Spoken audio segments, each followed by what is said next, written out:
Pernah nggak sih kamu merasa gaji baru masuk kemarin, tapi entah kenapa sekarang sudah hampir habis?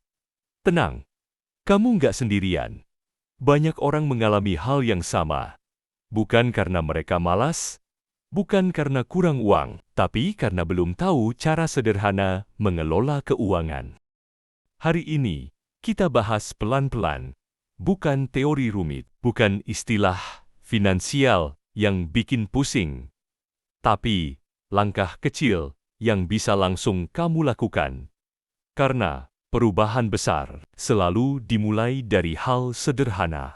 Bagian 1. Mulai dari sadar uang mengalir kemana pertama. Coba jujur sama diri sendiri.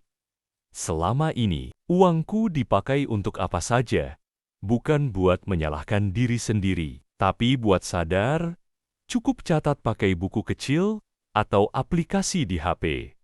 Setiap kali kamu keluar uang, tulis. Kopi, tulis. Cemilan, tulis.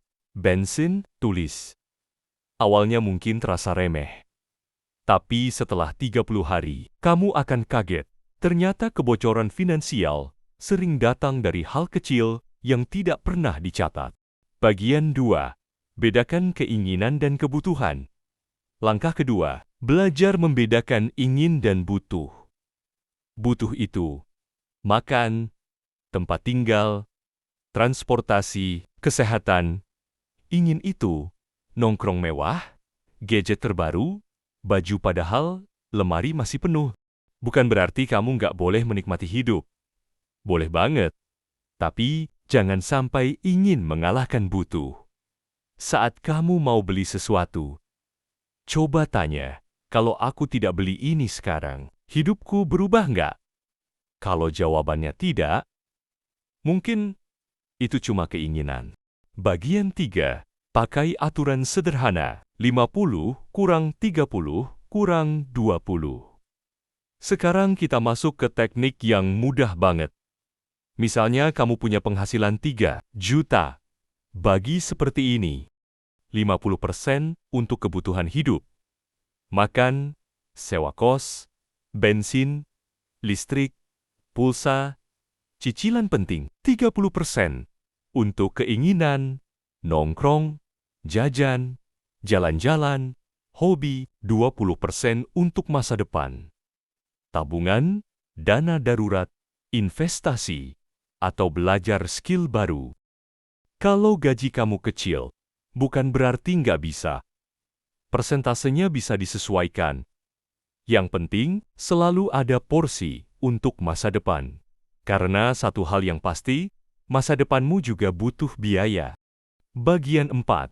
Bangun dana darurat. Pelan-pelan saja. Dana darurat itu seperti payung. Kita nggak selalu butuh, tapi saat hujan datang, dia menyelamatkan kita. Mulai dari kecil saja. Rp10.000 sehari atau Rp3.000.000 sebulan. Sedikit? Iya. Tapi lebih baik daripada tidak ada sama sekali. Suatu hari, saat kamu sakit, kehilangan pekerjaan, atau butuh uang mendesak, kamu akan bersyukur pada dirimu yang dulu, yang sabar menabung sedikit demi sedikit. Bagian 5. Jangan beli untuk mengikuti orang lain. Kita hidup di zaman di mana semua orang pamer. Liburan, mobil, gadget, gaya hidup mewah, dan kadang kita ikut-ikutan. Padahal, kita nggak tahu keadaan finansial mereka seperti apa. Ingat satu hal, yang menjalani hidupmu cuma kamu sendiri. Bukan orang di Instagram, bukan orang di TikTok, bukan tetangga, bukan teman. Bahagia itu bukan soal terlihat kaya, tapi soal hidup tanpa tekanan utang dan kecemasan. Bagian 6. Nikmati prosesnya. Mengatur keuangan itu bukan tentang melarang diri terus-menerus, tapi tentang belajar bertanggung jawab pada diri sendiri. Kalau gagal di awal, nggak apa-apa. Namanya juga belajar. Yang penting, setiap bulan kamu semakin mengerti kenapa uangmu ada, kemana dia pergi, dan bagaimana menjaganya. Karena pada akhirnya, uang hanyalah alat, bukan untuk dipamerkan, bukan untuk dibandingkan, untuk membuat hidupmu lebih tenang. Mulailah hari ini dengan langkah sederhana untuk masa depan yang lebih pasti.